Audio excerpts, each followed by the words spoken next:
welcome back. Now, tomorrow, the Finance Minister, Ken Ofori-Atta, will present the 2020 budget in Parliament. Last year, around this time, he made us aware of government's intentions for the next 12 months, which ends today. Today is the last day of those 12 months. Government promised to provide support, incentives to local manufacturers to improve their competitiveness. Government promised a total of 1,250 communities that will be connected to the national grid. The Finance Minister spoke about tax incentives, construction of major roads, so much. And today, as we say goodbye to that budget, to those 12 months, I thought perhaps we ought to do a quick review, let you in on what has been achieved by this government in that period of time, what hasn't been achieved, how well they've done against their targets, and so forth. So we can put it all to bed and look to the future when we hear the budget tomorrow. So our guests today, joining us very soon, Pauline Anaman is a senior policy analyst with ASEP. In the studio with us, Ebenezer Tackie Oblie is a development analyst. He's got a great background of finance, so he's going to be able to help us understand a lot of those issues. We'll be hearing from Edward Karawe. He's with the General Agriculture Workers Union. Also from an educationist, the Association of Ghana Industries will also be joining us, as well as a few other stakeholders. So we've got a lot to talk about. You can join the conversation. Don't forget to let us know what you think. On Facebook, we're JoyNews on TV. On WhatsApp, it's 0540-109-009. Get talking, get texting, and get contributing. All right. So, nice to see you, Mr. Oblie. Thank you very much for your time. Thank you very much. Goodness, we've got a lot to get through, and I don't want to waste too much time. Perhaps we'll start with what we heard him say about trade and commerce. Yeah. There were a number of things that I highlighted. I went through the budget, and we noticed a few things. In fact, our producer, Eko Sam, made a lovely list here for us. Let's go through what he found. Introduction of tax stamps for locally manufactured as well as imported textiles. We heard that that would happen. Introduction of a single dedicated entry corridor for imported textile products. Implementation of a textile import management system to coordinate all imports of textiles, including the vetting of designs and logos. Providing support and incentives to local manufacturers to improve their competitiveness. This was across all sectors, not just textiles. Attracting foreign textile manufacturing companies to locate in Ghana. Also conducting market surveillance exercises by Textile Task Force to monitor compliance with the new policy measures. And finally, they said they would continue to deepen the promotion of regional and what word is this? Regional and intra-regional trade, and apply WTO arrangements, as well as exploring other bilateral and multilateral protocols for the promotion of domestic industries and intensify business outsourcing and subcontracting. So many expressions in there. I wonder what they all mean, but basically there was a lot around the area of textiles. Yeah. How much of that have we achieved? Well, I've gone through the mid-year, and I think on the basically on all of these processes or all of these policies were basically geared towards increased revenue, rationalization, and of course tightening up loopholes. If you look at the mid-year budget, it seems some of the measures are beginning to work for government. The figures that I've looked at, the government is not really, is not totally off mark in terms of revenue for first half of the year, and I think that most of the measures are yielding results. We are hoping to see what the outturn will be, looking at comprehensive the entire budget review for when tomorrow the budget is being read. So I think government is on course, but not totally out of the woods. Yeah.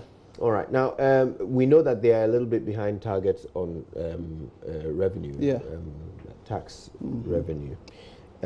But they're still optimistic of meeting their target by the end of the year? Yeah, if, of course, you should be optimistic as a government. But is it realistic to think they will make it? Well, I don't think they will entirely achieve the target, but it's good as a government to have an optimistic outlook in terms of your revenue. And also taking into consideration the fact that we are going into an election year. Right. So you should be looking at ways in which you could generate more revenue to spend. And of course, they are looking at political outcomes. Yeah. So every smart government will look at ways in which they could increase revenue, and then basically looking at ways in which they could spend in the election year. It's something they should be optimistic about. So, and for all of us as citizens, we should encourage the government to also be optimistic in terms of revenue. So this morning I was making the comment about revenue that 80% of our economic population is the informal sector. Yeah. Only 20% is identified, and out of the 20%, an even smaller percentage still actually pays tax. Yeah. So, I mean, the majority of our economic population is paying no tax. Yeah. This is a problem that no government has yet been able to solve. Yeah. What do we know about this government's efforts in that direction? What have they tried, and why is it still failing? Well, I think in terms of having a forward-looking policy or vision towards formalizing the economy, this government is a bit ahead. For example, now they are trying to find a way in which almost everything you do, your TIN number will be incorporated in it. And once your TIN number is incorporated, or they find a way to get every citizen to have a TIN number, you are opening an account, you have a TIN number, you are setting up a business, you are registering with your TIN number. That is a way of tracking, basically tracking your citizens and tracking who is paying tax and who is not paying tax. And it also provides some legitimacy in terms of what the citizen is able to do and what the citizen is able to expect from the government. So in terms of that, I see some forward-looking approaches. There's also the issue of the digital addressing system. I think if we're able to really look at that policy well, that is a very good way of tracking citizens and tracking people who are supposed to pay taxes. Such business, I mean, these are businesses that are mostly concentrated in areas that look a bit congested and a bit not too organized. Unplanned. Yes. You know, but if you're able to find a way to get through to such players, you are basically able to find a way to also get something from such. There's a criticism of the TIN number system that, yes, the theory is sound. This is a way of identifying every business entity, every business unit, but not necessarily a way of determining whether they are paying tax. Yeah. So if I have a TIN number, I can open a bank account, but the bank will not stop me from opening the account if I owe tax. Yeah. So I could have a TIN number, never pay tax, and still be able to access, you know, all of these facilities. Yeah. So there is a suggestion that the policy only goes halfway, you know, towards solving the problem. I think if you look at the National Identification Project, there's that component in there. Now imagine that over a period we're able to roll out the National Identification Project, and in it your TIN is there, and that is a much more broadened identification system. Now going forward into the future, if you go in to use that particular identification to make payments or to undertake transactions, there will be a way in which, of course, once your TIN number is there, there should be a system. I don't know how, but I mean, this is a policy we have to be looking at in the long term, your team number should be able to give at least an idea through that particular integrated system of identification as to whether you are paying taxes or not. What I would suggest, which most people will not be happy, probably we should begin to look at, for example, number one, how do we track, how do we create a proper spatial development system? The informal system you are talking about is because we don't have planned communities. We don't have a planned city. We don't have a planned business areas. So maybe we should begin to also look at, because look, people don't look at it from this angle that spaces create our GDP. Our GDP is a product of spaces. So the amount of space you're able to create for businesses to grow determines the productivity and ultimately your GDP. So when you take spatial development serious, and you have local authorities or you have a proper spatial development, then it's easy to track because you know where A is and you know where business B is. You know, so I think going for in the long term, we should also look at spatial development in terms of how we organize our communities, business areas, and all of that. New developments that are coming out, we should find a way to organize communities in such a way that it's easy to know where businesses are. And once you know where businesses are, it's easy to track your taxation, you know. So I think we should look at, of course, a comprehensive national identification system, look at a social credit system, sort of. China is beginning to develop something similar to that, where, for example, if you fail to live up to your obligations as a citizen, there's a way the state can determine that. For example, in China currently they are experimental or piloting something, a social credit system where if you haven't particularly paid your taxes and you go into, say, board a train and they input your name, the system generates your data as to whether you have paid all relevant taxes. And if you haven't paid all relevant taxes or you haven't lived up to your obligations as a citizen, what happens? You'll not be allowed. You will not be allowed, or you pay more than what those who have lived up to their obligations. This is, of course, some people think it's a social re-engineering program, but I think we should begin to look at some type of model around allowing the state or allowing people to benefit from the state as a result of good behavior. Fascinating thoughts. And all of those other measures. Okay. So there are a lot of ways in which we can tag. I think in this country, one of the problems we've always had is how to make everybody pay his fair share of taxes. But that calls for very serious thinking. You know. Let's to sort of scope the rest of our conversation. Let's have a look at the general overview as was presented in the last budget by the finance minister. Let's just check this out.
quite a lot was said, and that's not all. There's so much more.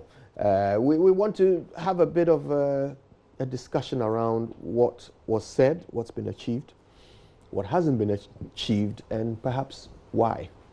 Of course, we have one more guest with us. We're very happy that she's able to join us all the way from ASEP. Of course, it's Pauline. How are you? Very well, thank you. Excellent. So we were talking about you before you came. I can just confess that quickly. And we thought you would be particularly interested in what we've been saying about tax. Okay. Of course, the untaxed is such a huge proportion of the economic population, 80%. But even the 20 that we are aware of, that are sort of in the formal sector, are we, or in this past year, has the government maximized revenue collection from the formal 20%? Okay, thank you so much, Kojo, for having me here. And before I answer that, I want to say that taxation is very important to our work in ASEP, because we know that even though we focus on the natural resources sector, we know that the sector has its own limitations, right? Extraction would get exhausted eventually, and we would still fall on the taxes. We need taxes to cushion the economy every time. So we have even done some work in taxation, especially on tax evasion. And from our findings, we have seen that over the years, for a long time, the data shows that formal sector direct taxes keep increasing, indirect taxes dwindle. And so it shows how the impact of our informal sector is having on our taxation as a whole.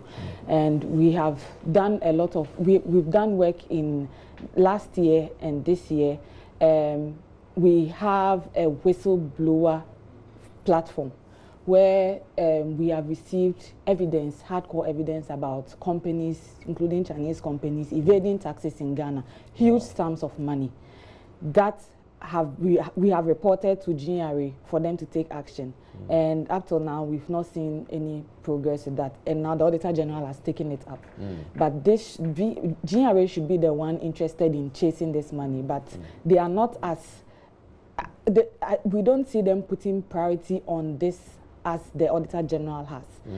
So it's just our experience with this shows that, well, there's something worse happening in the area when it comes to tax collection. Here is the case where you have the evidence, you have everything, use it and take the money, and nothing is happening. So I leave you to decide on what you think will be happening. Can you give us some detail of some of the evidence you found? No, I don't have but I can give that to you later. Certainly, so I'd be very interested. So you gave the example of Chinese companies.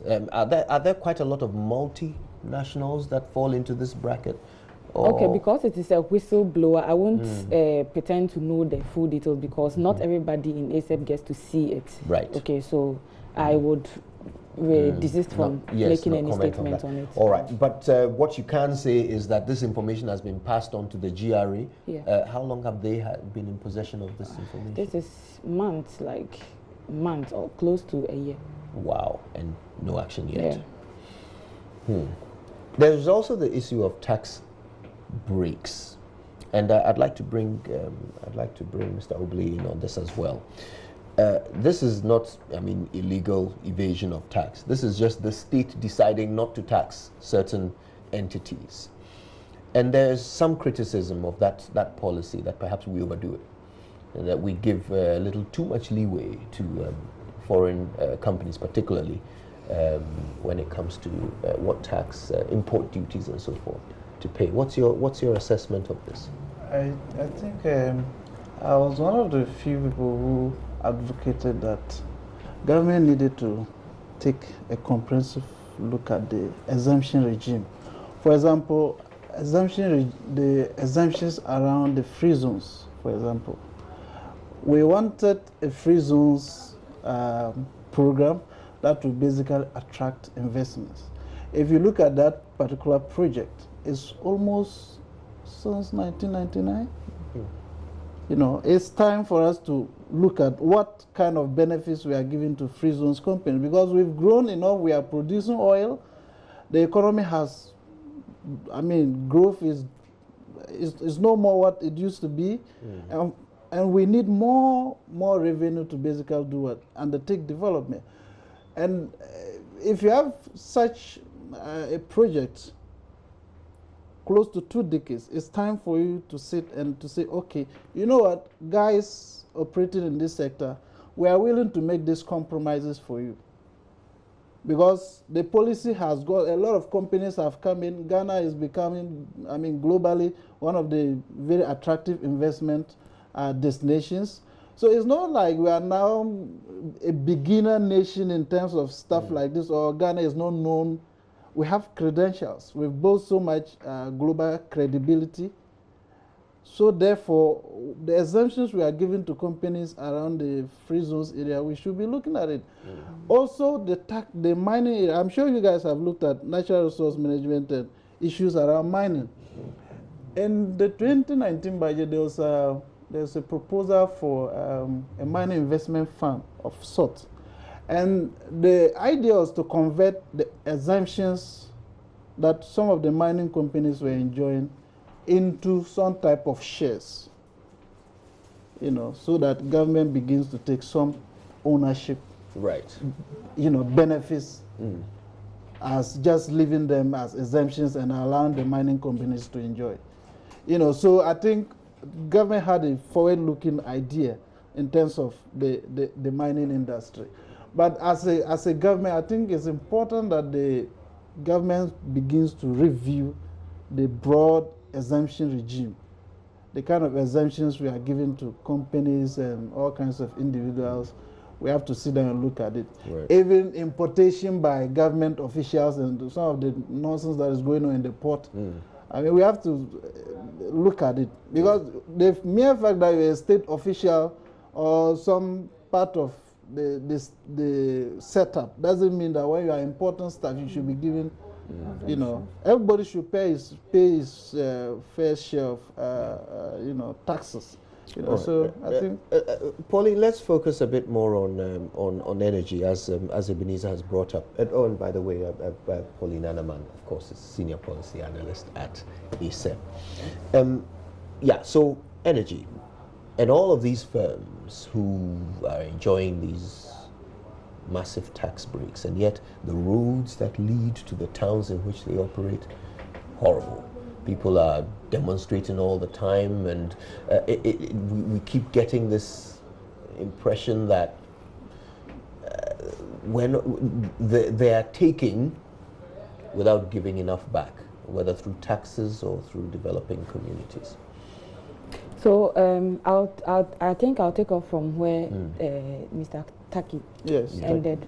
So we are currently at ASEP looking at tax exemptions and what the cost and benefits have been for government. As he mentioned, there's a policy and there's an intention to that policy.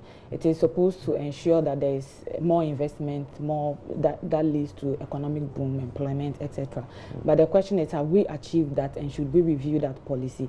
I believe a lot in data, and ASEP does so too, right? So what we are doing currently is to look at the various contracts in the mining. We are focusing on mining, the mining industry, and to see the policies that led to the contracts, the provisions in the contract that allowed for tax exemptions. We match that to see whether companies are actually achieving, through the tax exemptions, we are actually achieving what we intended to achieve with the exemptions, and then make policy recommendations about any changes that need to be done. So that is what we are doing. Another thing we are doing is to review the Minerals Income Investment Act. He also mentioned that as well, right? And our main motivation for doing that is that the mining sector has been in existence for a long time, but there has been no evidence about how the revenues from the sector, including taxes, are being invested like it is happening in the oil and gas sector. And we've advocated for a Mineral Revenue Development Act, right? But then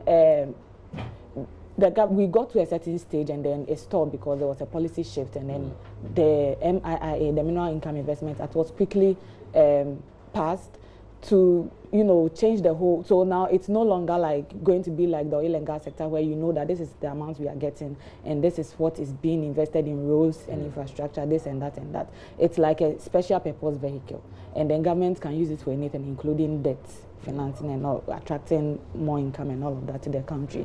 And so we are reviewing that act to see the shortfalls in that act and what is also good about the act, and also make policy recommendations, because we believe that if the act is good and if the act is beefed up, it can help us with our taxation planning as well.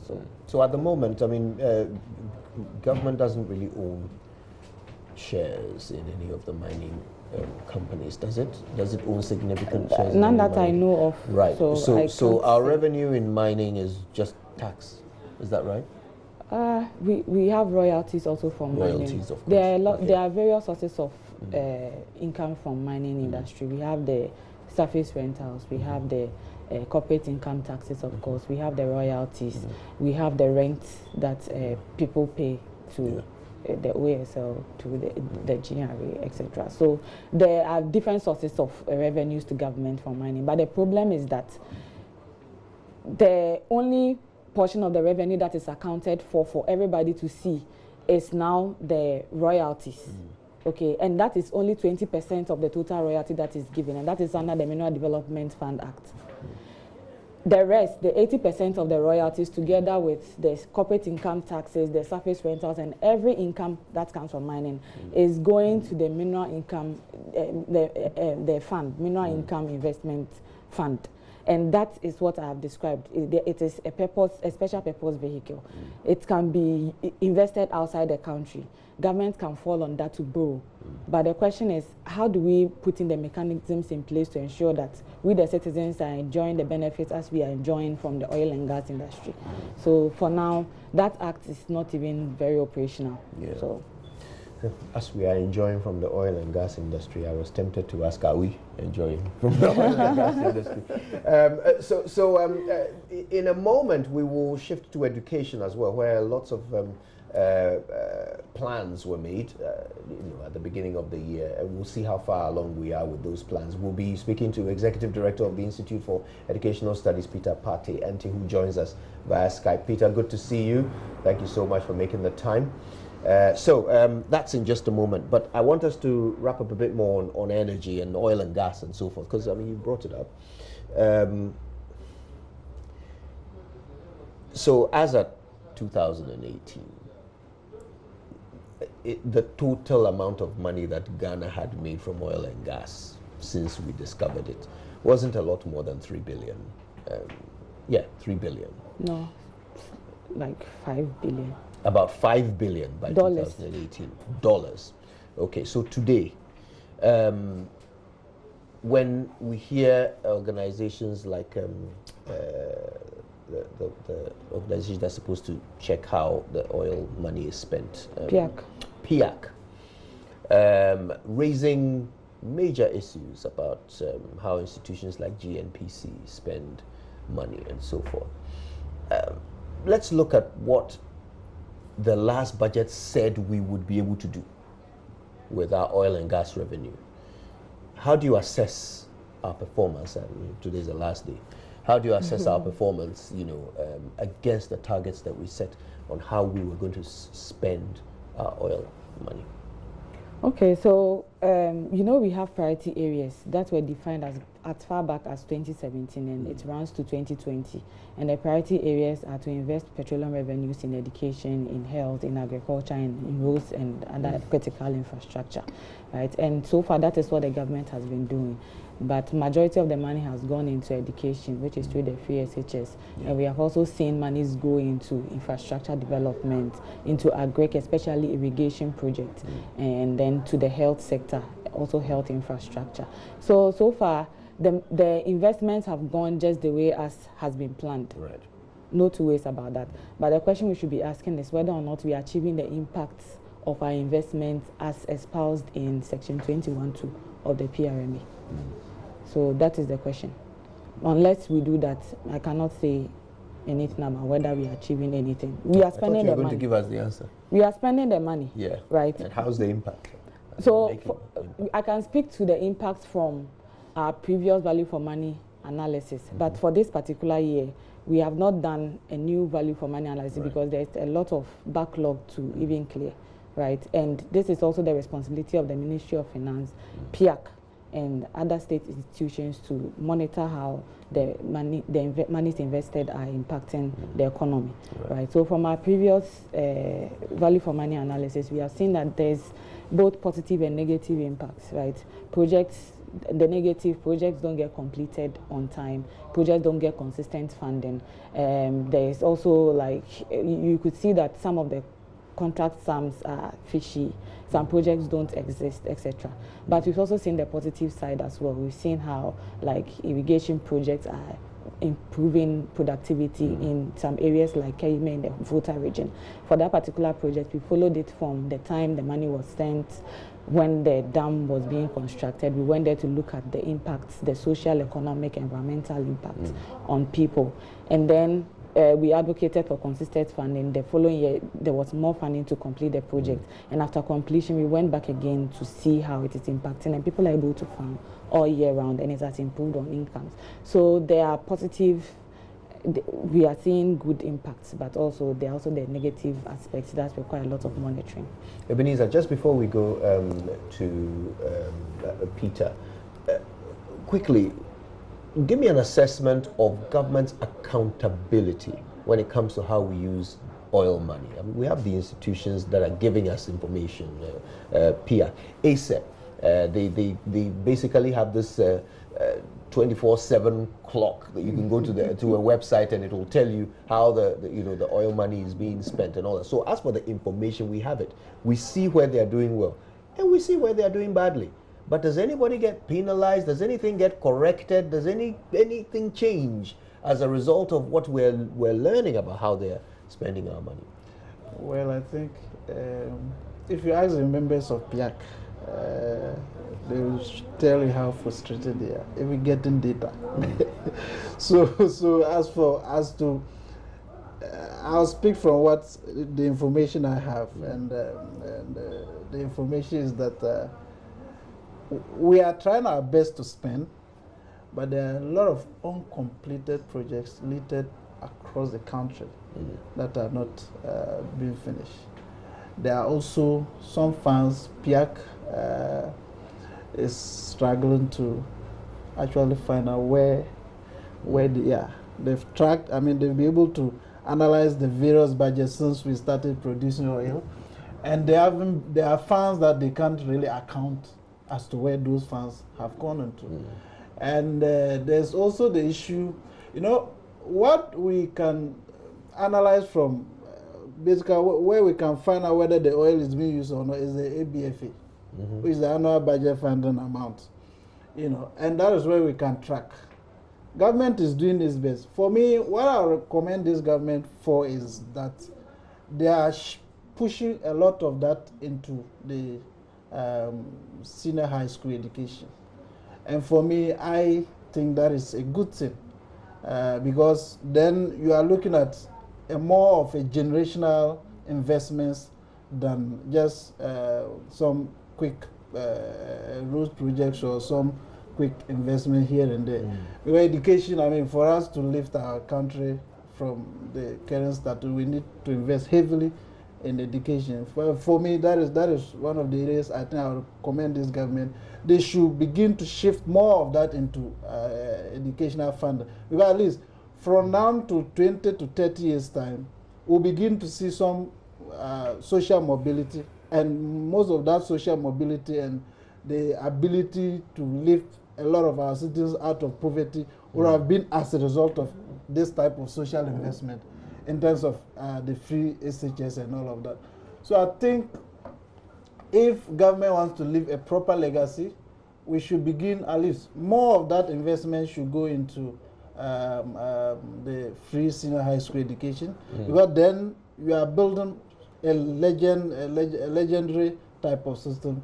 You are building a long-term generational benefit, legacy that benefits everybody, and you are giving opportunity to a lot of citizens where they wouldn't have been one available to them. So I mean, in the long term, we should be looking at more of that. Then because then we are able to actually account. But as for projects, once you begin to shift more, and also look at benchmark investment projects.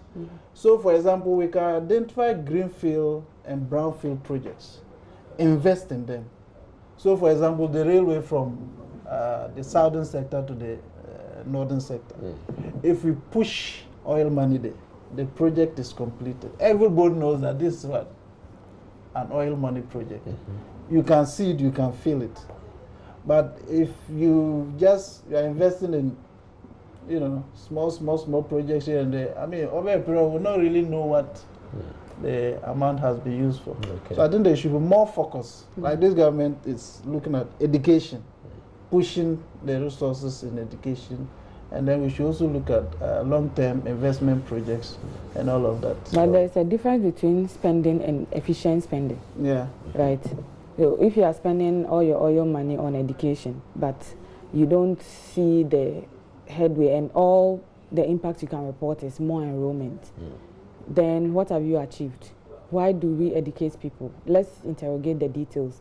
If you are investing in education, what do you want to achieve? Is it just numbers? You get the numbers, but what are the impacts of many people going to school on the economy of Ghana? How does that impact on people's future as a country? How does that impact on the next level of education? What is the impact on infrastructure requirements? That detailed thinking requires a lot of planning, and that would automatically tell you that relying solely on oil revenue is not enough to say you are promoting an intergenerational whatever through education. Yeah. In fact, you've snatched the words right out of my mouth, because I was going to go straight to Peter with a question about the impact of all of that spending on education. Now, Peter, if you're with us, I'm sure you've been paying attention to what Pauline and Ebenezer have been saying. And I mean, I'm very curious to find out what your assessment is of the impact of almost 2 billion cedis of oil money spent on free SHS this year. I mean, the finance minister called it 1.7 billion sometime in May. So tell me, what's your assessment?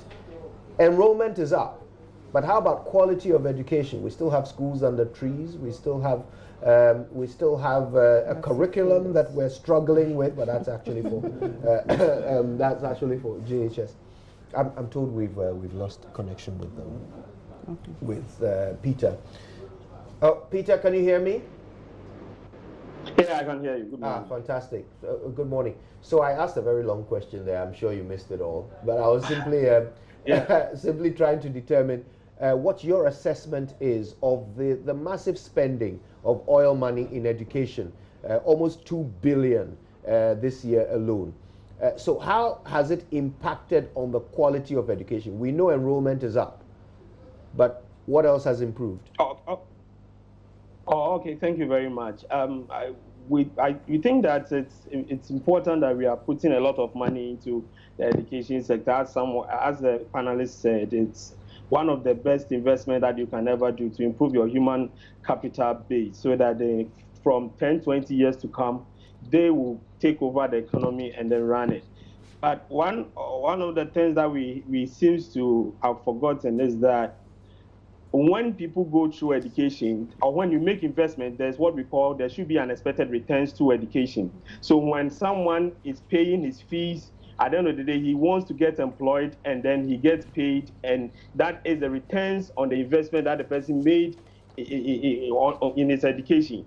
But what we are seeing is that there seems not to be a corresponding expansion in the economy to accommodate the kind of investments that we are making in the sector. So it is important we are putting money there, but there should be a conscious effort by the government to also expand the economy, so that the economy will be able to absorb the number of people we are pushing out through the free SHS system. That is one. We cannot assess the impact of the money we are putting into the education now. In terms of the quality that we would want to expect, it will be very difficult. The least that we can do is to wait for next year, where the first batch will write their WASI exams, and then we would want to see whether there's some kind of improvement in that. So that issue can be deferred to another time. But what we are thinking, when I say we, the Institute for Education Studies, IFS, what we are thinking is that we think that if we have this kind of money, then we should also be selective in the kind of the sector of education we are pushing this money into. So basically, we will not be so much interested in pushing this money into the grammar form of education. We would want to see how much we are pushing into TVET and how much we are pushing into agriculture education, especially agriculture education. And maybe we'll be coming to the budget and we'll be looking at the commitment that were made in agriculture education and how far we've been able to go. But if we have that kind of money, I think that it is time that the government refocuses or channels these resources into improving the state of agriculture education across the length and breadth of the country, because we have faculties in our universities that runs agriculture programs. So what are we doing to agriculture education at the basic level, at the senior high school level? What are we doing to agriculture education? What is the state of our TVET education? There are a lot of things going on there, but how committed are we in pushing money there? So yes, I agree, and it is important that we put a lot of money into education, but we should be very, very selective, that we put money into educational sectors that will make the students self-employed than rather to train them in the grammar form of education and they come out and we're still looking for a job. So Peter, let me ask you this. I'm interested in your assessment of government's ability to plan when it comes to the education sector. I ask this because there have been several things that suggest that perhaps they are a bit more reactionary than, proactive. For example, when free SHS was announced, they came out after 1 year, all of a sudden we had the double track system, which certainly was not part of the plan from day one.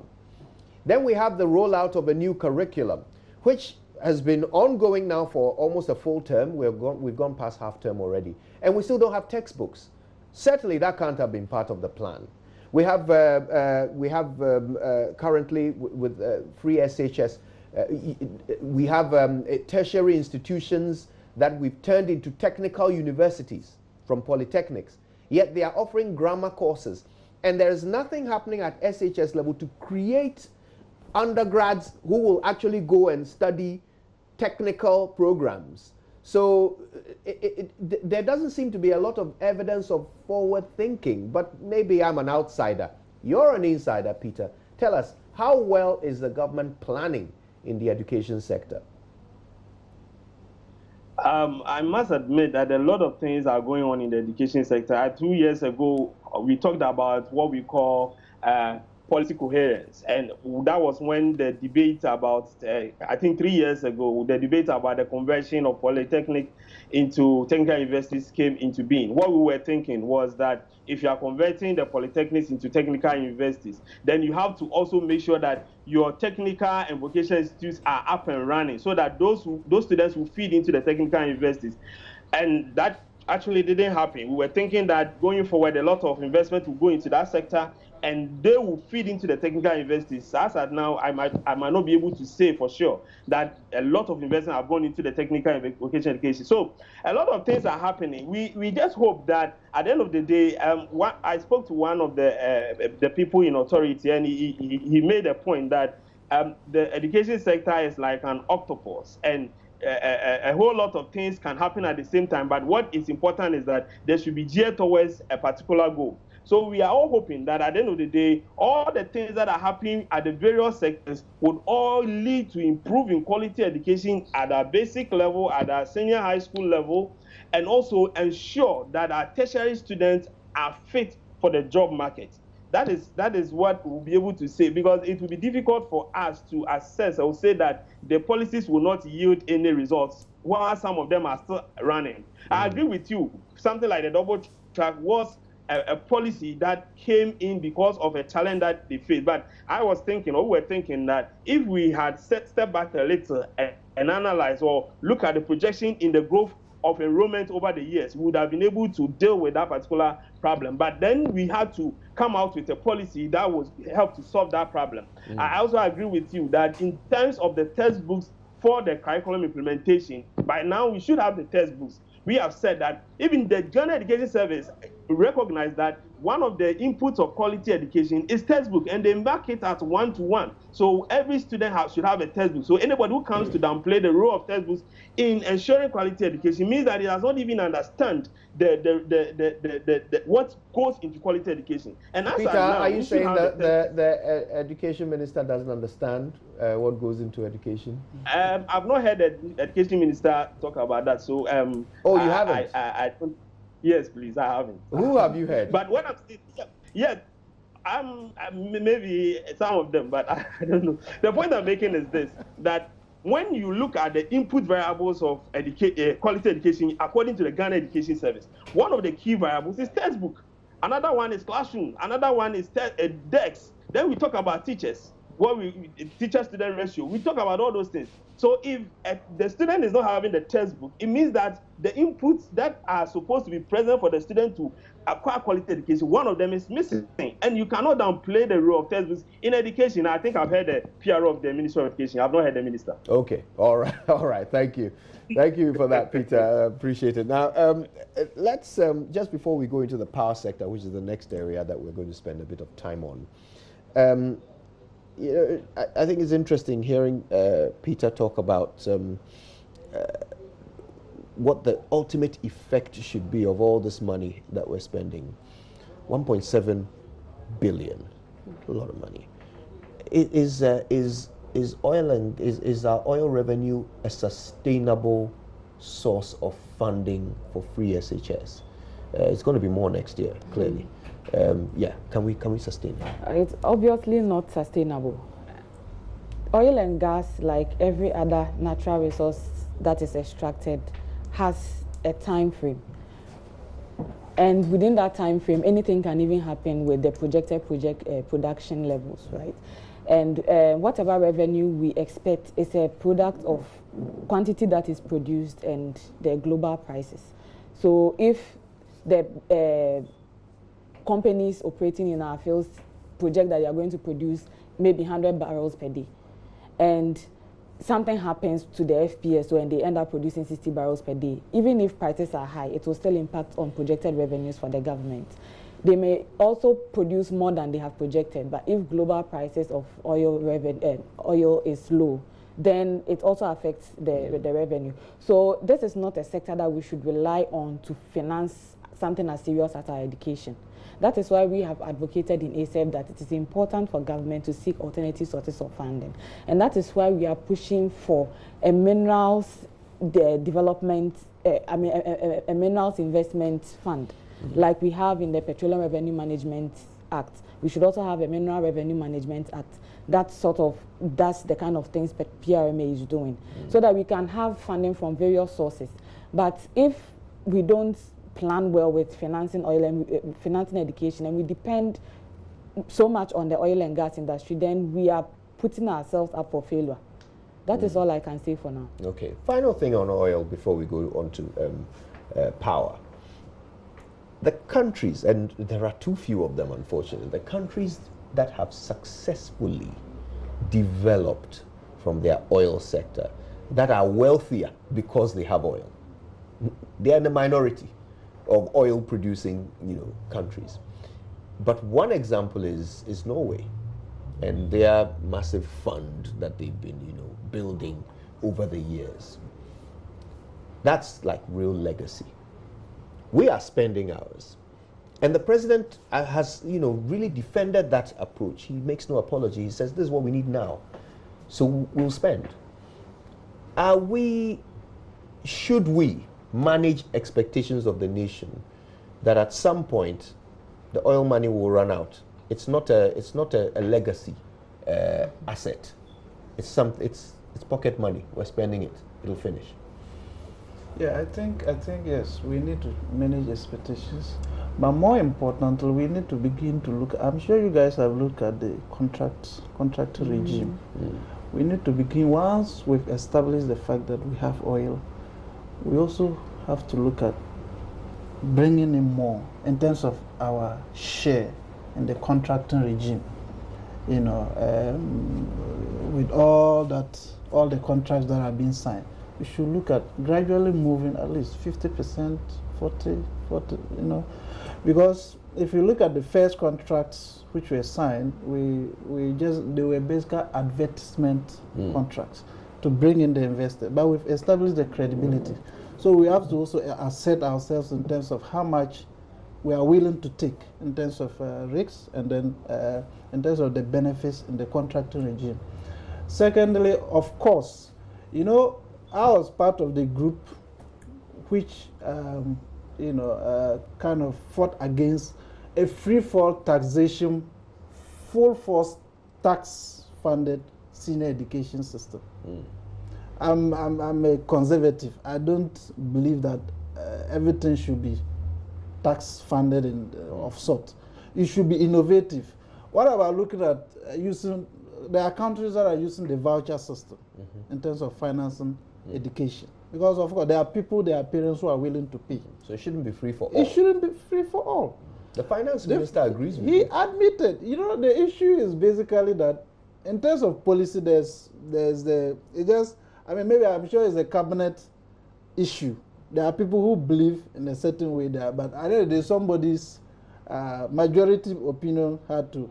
Because in the long term, as she said, it's not sustainable. If we don't discover more oil fields, we don't find innovative ways of, expanding revenue generation, over the long term, we're going to struggle with this policy. So obviously, we need to find innovative ways. Let's look at the voucher system.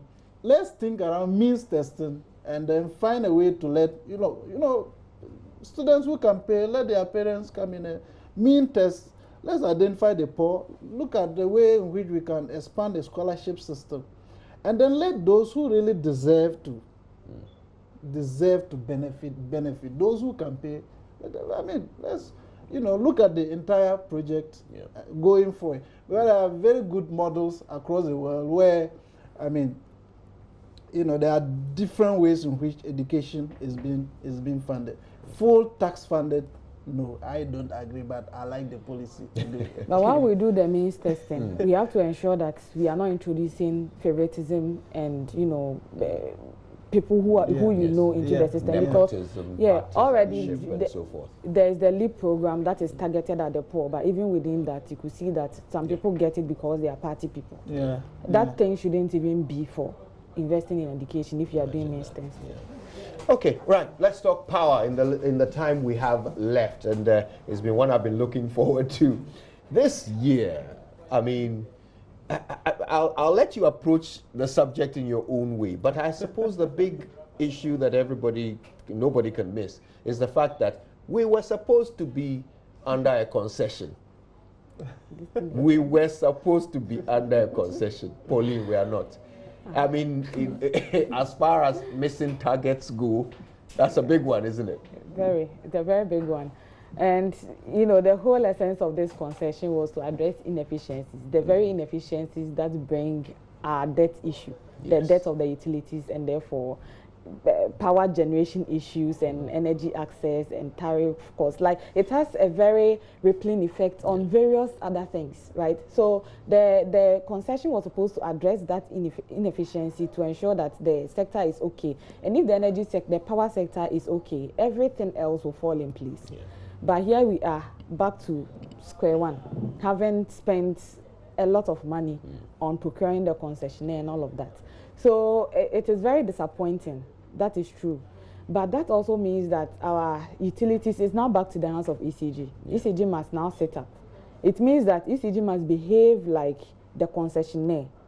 Is that a realistic expectation? It is possible. Has anything been added or subtracted from ECG to make them behave differently from the way they did before the concessionaire came in? So there was a statement from PDS some time ago describing how over time they have been able to achieve certain things. And remember that this PDS is just about the management. It is the same ECG people who are in there, the same technical people, and they were able to cut some costs, recover some monies and all of that. So for me, it tells me that it's very much possible for ECG to do what the concessionaire should have done. But the question is, how can ECG raise $580 million for investment in the next 5 years, like the concessionaire was asked to do? Is ECG able to do that? How? Through which mechanism? I don't know. I don't know. So, yeah, that is something the Minister of Finance should be telling us in the budget, how ECG is going to manage this whole thing amidst the failure of the concession. Yeah, I expect the Finance Minister to tell us. Wow. I'll take your thoughts on Well, that. I think what she said is right. Look, the issue in the first place was this political gambitry we are playing with our state-owned institutions. If government had paid all it owed ECG, we wouldn't have even been discussing this kind of issues. Now, in the first place, you are owing the entity. If you pay the entity, it's the same people.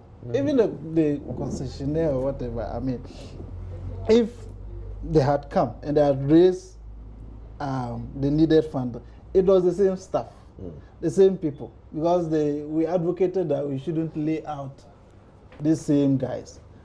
So come in, pay your debt, let the entity run as it's supposed to run, and we'll be okay. Because you are the one caused crippling the same government. I mean, it's government. If I say government, not MPP, it's both MPP and DC. They have crippled the state entity by their failure to pay what is owed the entity. So pay the entity, let the entity start, come back on its feet, and we'll be good to go. If you need additional investment, of course, I support a private. I'm a private sector person. If I get the opportunity, I'll even privatize the whole government. So I believe in private sector. They will arrest you for plotting to overthrow government. I'm not a fan of government. Anything managed by government, I'm not a fan. So I believe they should find a way to bring in another private player, because then profitability gains will create efficiency and all of those things. Once the private sector guys come in, they'll be able to manage ECG the way it's supposed.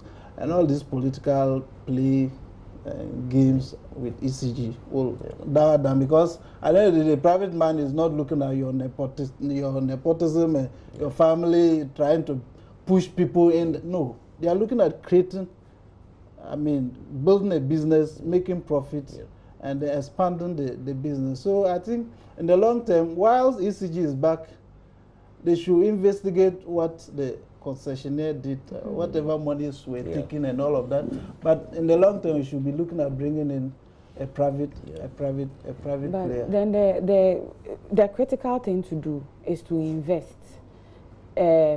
Because there are technical challenges that require massive investment. ECG does not have that money. So when he talks about bringing in a private person, that is where the That's value what they're is. coming from. Yeah, to invest monies in equipment, to invest monies in metering system, and also monitoring. There are also commercial losses. Okay.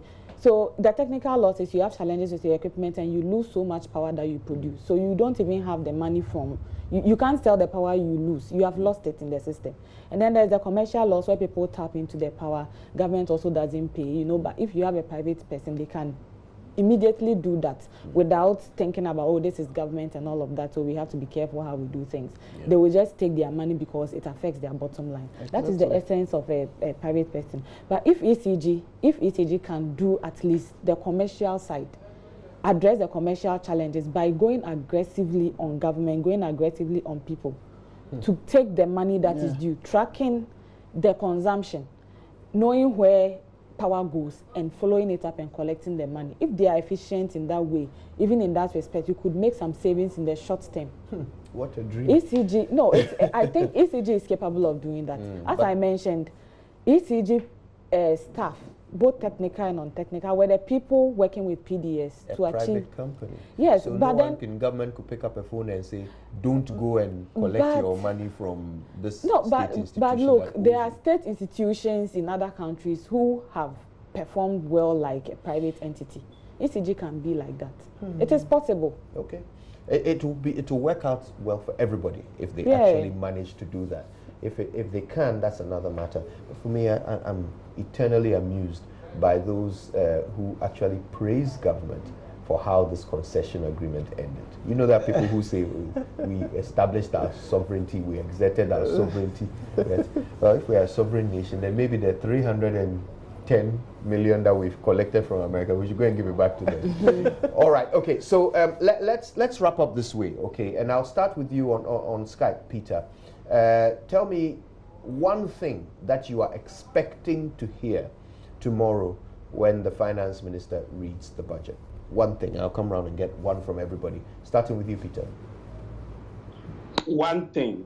Concrete steps by the government to, one, erode the double track system or abolish the double track system, and also plans to show how the various tertiary institutions would absorb the number of students who will be coming out from SHS in next year. So it means that infrastructure development, massive infrastructure development at the various university campuses, and then maybe an alternative plan to support distance education so that the students would have variety in terms of their admission instead of going on residential stuff that we are not ready for now. Thank you. So some planning is what Peter is expecting. Ebenezer? I think this would be the election year budget. So of course we should expect increased spending, both social and capital investments. But I think what the government needs to do is to look at the long-term projects. Long-term projects that will transform the economy. I think they've begun to take steps. So, for example, integrated aluminum industry, steel. These are things that change economies. You know, so they should begin to have a long-term view. While they are looking at their second term, they should begin to have a long-term view about changing the structure of the economy. And these are the big things we need to do: automobile, steel, aluminum, and stuff like that. These are things that transform economy. It's not the micro stuff that we are currently experiencing. If they don't look at the long-term projects, I mean, we'll just be doing, you know, what we call pork barrel politics. Right. Just invest to satisfy your political constituents for the next election campaign. Right. But we should be looking at the long term. So I will focus on the extractive sector, energy, that's oil and gas, power and mining. So for the power sector in particular, we all see the challenges we are facing.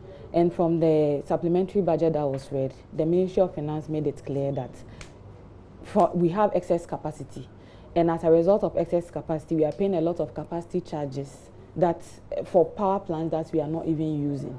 And so his approach was to renegotiate some of the power purchase agreements, right? So in this budget, what we would want to see is for the finance minister to live up to his words, because he mentioned that it was going to start on 1st August, and up to now we have not seen anything like that, of cancelling some power purchase agreements that are bringing in a lot of capacity charges. We have cautioned the government that, you know, doing so abruptly without proper engagement and proper audit to see which power plants to cut off would be dangerous to the state in terms of judgment debt and all of that, because it's a contract you entered into. So we expect that the finance minister will show us how he's going to reduce the cost, the debt in the energy sector by telling us which particular power purchase agreements they are going to renegotiate, or the progress they have made, so that we know that at some point in the future we are going to enjoy some reduced tariffs, etc. And also, that also leads me to the gas sector. We have a lot of gas in the country, right? The minister in his previous budget, the supplementary one, he mentioned that by 2023 we'll be consuming about 750 million standard cubic feet of gas per day. But if you look at the projections from the World Bank and even by our own work, by 2023, Ghana will be needing about 450 scarf, to 550 scarf of gas. That means that there is an excess that we have already procured that are also take or pay agreements that we will not be using. So we expect that the minister will tell us how he's going to cut off that excess for us to save money. Because from his estimation, that would mean that from 2020, we'll be paying like $450 million every year, for gas that is not consumed. That is not sustainable. So they should renegotiate. Now, in the oil and gas sector, we have been very keen on monitoring petroleum contracts and how companies are delivering. And we have seen that a lot of blocks are lying idle. Now, from our monitoring, we saw that the Deputy Minister for Energy at the Oil Week, Africa Oil Week in South Africa mentioned that there are some contracts that they want to cancel upstream, which we think is a good thing to do. So we expect the Minister of Finance to tell us how these things are going to happen. Wonderful. And then the mining sector. Oh gosh. The mining sector, there has to be a Minerals Revenue Management Act. It's serious. We don't need to take lightly what is happening in that sector. So the government should pick it up again. Wonderful. Pauline, Ebenezer, and Peter, thank you all so much for your wonderful contribution. Now, celebrating hard work and corporate excellence is what is about to happen under the distinguished patronage of the President of the Republic of Ghana, His Excellency. The Ghana Investment Promotion Center presents the 18th edition of the Ghana Club 100 Awards to honor 100 companies that are blazing a trail in their respective industries. The theme will be sustainable agriculture, the bedrock of Ghana's industrialization drive. And it's happening at the plush Kempinski Hotel, Gold Coast City, Accra, on Friday, the 15th of November, from 6 p.m. You can buy limited tickets at the front desk of the GIPC office. So why don't you join them in celebrating Ghana's captains of business? If you want to know more, call 0302 6651 2529 or 0244 877 583. You can also try 0244 389 191. The ranking partner, Ernst & Young. Title sponsor, Agro Ecom. Platinum sponsors are B5 Plus, Olam GH Limited, and the gold sponsors are GCNet. Supporting sponsors include MTN, Newmont, Ghana, M&G Pharmaceuticals, Goyle Limited, Imexco, Ghana Limited, Accra Brewery, Casaprecon, Limited, Agric Development Bank, Magdan Limited, Stanbic Bank, Exim Bank. Media partners are Ghanaian Times Multimedia, Daily Graphic, Gold Street Business, City FM, Ghana Web, GNA, Peace FM, Media General, and of course the Ghana Club 100 is celebrating Ghana's business leaders. Let me also tell you that if you absolutely hate it when your data runs out, right in the middle of something important like I do, then Surfline, Ghana's first and only true 4G LTE network, has introduced a bundle that is guaranteed to give you total peace of mind throughout the month. Surfline's always-on bundle gives you unlimited data that never stops for the whole month. No need for unexpected expenses in the middle of the month or on internet data. The always-on bundle from Surfline guarantees that. Dial *718 *77 hash to purchase an always-on bundle today. The always-on bundle is also available at Surfline shops, Shell shops, Express Pay, eTransact, Slide Pay, Hubtel, and Korba electronic platforms. Surfline always-on bundle, pure unlimited bundle that never stops. Surfline, it's about time.